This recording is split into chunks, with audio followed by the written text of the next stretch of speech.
कल से जो है चूँकि सैटरडे संडे जो बड़ा है, सैटरडे संडे में जो है बहुत तेज गैदरिंग बढ़ी है, गाड़ियों का तांता कल से लगा हुआ है, जिसमें जो है कटनी पुलिस कल से ही लगातार अपील कर रही है लोगों से कि जो अभी जो जहाँ पर है वहीं पर अपना स्टे करने का प्रयास करें।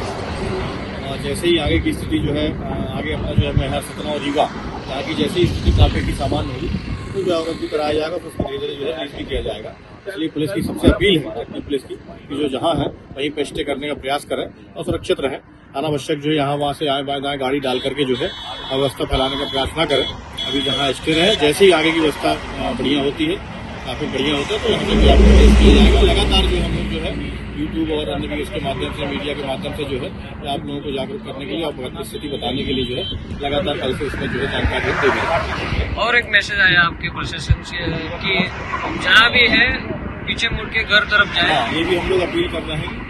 अभी चूंकि गैदरिंग वहाँ आगे काफी है, गाड़ियों का भी काफी रस है, तो जब तक रस कम न हो जाए तब अपना प्रयास करें कि जो अभी घर पे है घर पे ही रहे। जब स्थिति सामान्य हो जाए, भीड़ सामान्य हो जाए, तभी जो है वहाँ प्रयागराज के लिए निकलने का प्रयास मतलब खुद से ही विचार करें, लोगों को भी अपने साथ के लोगों को अवगत कराएं। प्रयागराज से ये कितना डिस्टेंस अभी पे? काफी डिस्टेंस है, उसके आगे जो है मेहर सतना रीवा 3 जिले हैं जहाँ गाड़ियों में काफी रस है। 200 किलोमीटर।